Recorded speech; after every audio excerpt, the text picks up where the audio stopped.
Hey there, welcome back. Today we're talking about something that honestly feels countercultural and maybe a little rebellious. And that's choosing to be unrushed in a world that's obsessed with speed. And I know, you're probably thinking, that sounds amazing, but I don't have time to be unrushed. I have a business to run, I have deadlines, and I have goals. And I get it. But here's what I want to challenge today. What if the reason you feel behind is because you've been trying to keep a pace with a speed that was never sustainable in the first place? Let's talk about it. Ever wonder what it really takes to build a business and a life that feels like yours? Welcome to That Big CEO Energy. I'm Callie, entrepreneur, operations whiz, and your go-to for the real, raw, and unfiltered side of business and life. Because let's be honest, entrepreneurship isn't just about strategy and success. It's about figuring out who you are in the messy middle, trying new things, well, just because you can, and creating a life that actually fits you. From solo deep dives to candid convos with powerhouse business owners, we're talking all about the highs and the lows and the why did no one warn me about this moments that come while chasing big dreams. So let's get uncomfortable, embrace the chaos, and make it happen.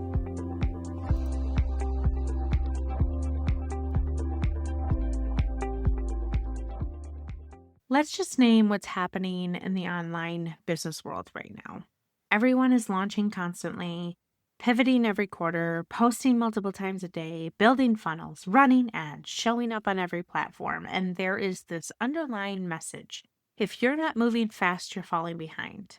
If you're not launching every 90 days, you're leaving money on the table. If you're not posting daily, your audience will forget about you. If you're taking time to think, rest, discern, someone else is going to swoop in and take your spot. Like, doesn't that just sound exhausting? And so we've all internalized this urgency, this constant pressure to do more, faster, now. And I felt like that too. And I have always self-proclaimed my disdain with social media. Hello, millennial. But there was this pressure that I felt from what everyone else is doing online. For years, I operated this way. And you know what got me?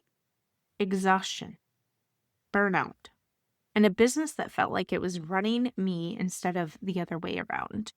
So, what is it? What does it actually mean to be unrushed? And I want to define this because I don't want you to think that I'm saying that you should just sit back and do absolutely nothing. Like, being unrushed doesn't mean, that you're not ambitious. And it certainly doesn't mean that you're not working hard. It doesn't mean that you're not building something meaningful, but it does mean that you're moving at a pace that's sustainable for you. That you're not making decisions from panic, but you're making them from clarity.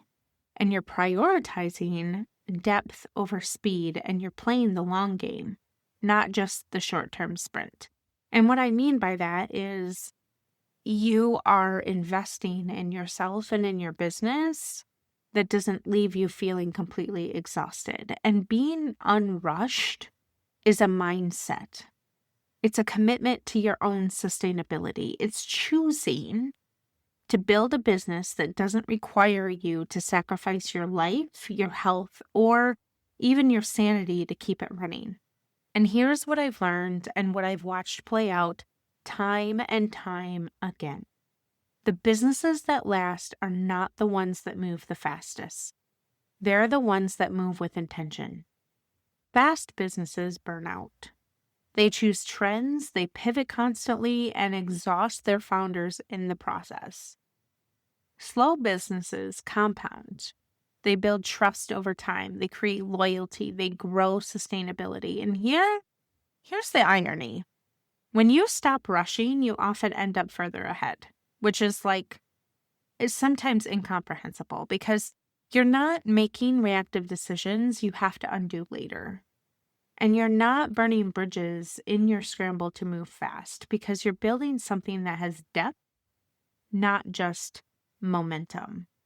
And there was a time when I was doing that. I was just, when you're first building your business, it's like anything that sort of comes your way, you're like, yes, it's making money. Great, I'll do that thing.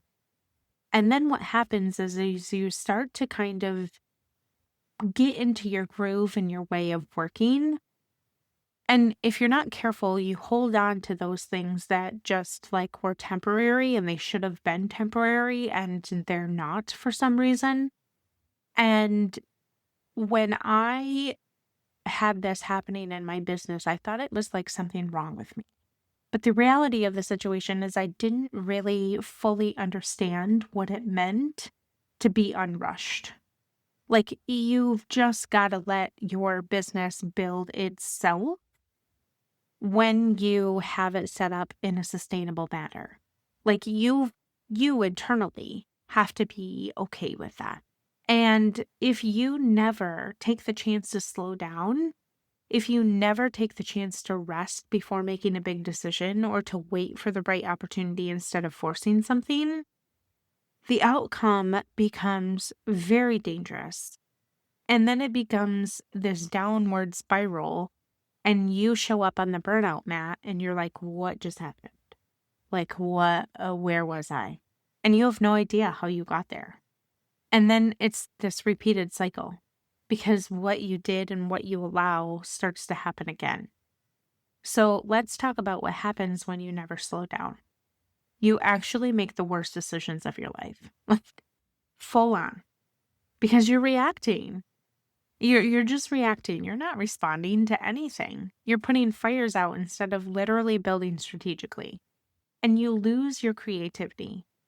You guys, I have been saying for years that I want to build like digital and paper products for women like us who run their lives, run businesses that actually have a place where we can not just put all of our goals, not just like, yeah, these are the things that I want to accomplish, but also be able to, from brain onto paper, put them thoughtfully on what action items need to be in place. And if you have a team, how can you support that, right?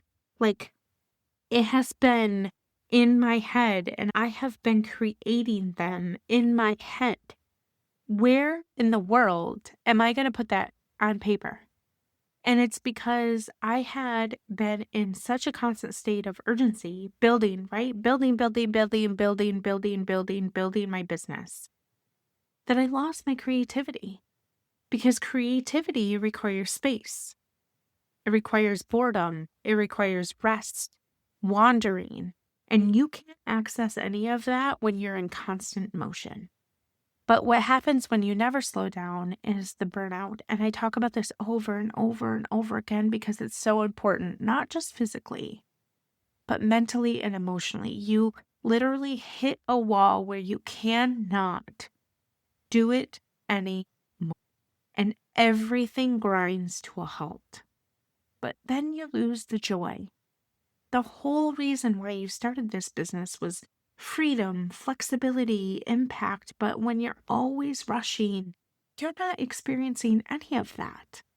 And I've been there, and it took me crashing, completely burning out, and walking away from some of the biggest decisions I had made at one time to realize that the pace that I was trying to keep up was never going to work.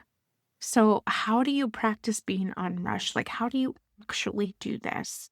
How do you be so unrushed in a world that constantly is telling you to speed up? And I would say the number one thing is question the urgency. Every time you feel rushed, ask yourself, is this actually urgent? Or does it just feel that way because I have created it to feel that way? And newsflash, most things are not as urgent as we make them. But then we need to build margin into our calendar, which means we're not packing our days so tightly that you're always running from one thing to the next. Some days are just naturally going to be that way, but if every day is like that, you need to give yourself some breathing room. number 3 is slow down on your decision making unless it's truly time sensitive. Give yourself space before you commit. Sleep on it. Sit with it. Give it a 24-hour rule. Let your nervous system settle. There is a reason why inside of my welcome packet, inside of my contracts, I have it written where if clients ask me to do something, I have 24 hours to respond. Because they don't want someone that is helping them run their business to always be in a place of urgency. It's not fair to them. It's not fair to me. It's not fair to their business. One of the other things that is super important is to stop comparing your pace to others. Someone else's timeline is not your timeline. You're allowed to move at the speed that works for you. And practice saying, I'm not in a rush. Like, physically say it out loud. To yourself, to clients, to your team, whoever you need to tell it to, because it's a reminder and a recalibration. One of the things that I do that helped me stay rushed that I just mentioned was the 24-hour rule, but also it's my weekly planning session of sitting down and going through my next week. And I literally go in with the next week of like, what can I remove off of my calendar? That's my focus. And so if you need help doing that, then I would really implore you to get a paper calendar and get a paper calendar that's blank, because we all function off of our digital calendars, which are cleared up. And so you have this blank calendar in front of you, but then you have your digital calendar that's filled, and you look at your digital calendar and you think, what do I actually need to transfer to my paper calendar that I'm going to stick with? Because when you put it in black and white ink on your paper calendar, if you're anything like me, like that's permanent. In my brain, somehow it works. That's permanent. So what can I remove off of my digital calendar onto my paper calendar? And here's what I want you to remember today. You don't have to keep up with the pace that the internet is setting. You're allowed to move slower. You're allowed to prioritize sustainability over speed. Being unrushed isn't lazy. It's strategic. It's actually really, really wise. And it's the key to building something that lasts. So if you've been feeling behind, maybe like you're not moving fast enough, I want you to give permission to slow down, to trust your pace, to know that slow and steady really does win the race. If this episode landed for you, go ahead and share it with someone who needs to hear it. Thanks so much for being here, and I'll see you next week. Hey friend, thanks for hanging out with me today. If something in this episode clicked for you, I want you to shoot me a DM over on Instagram. The link is in the show notes. Let's chat about how you're making the messy middle work for you. If you loved what you heard, would you mind sharing this episode with a friend who needs to hear it too? And drop a quick review if you don't mind. It helps get the word out, and I appreciate it more than you know. Catch you in the next one.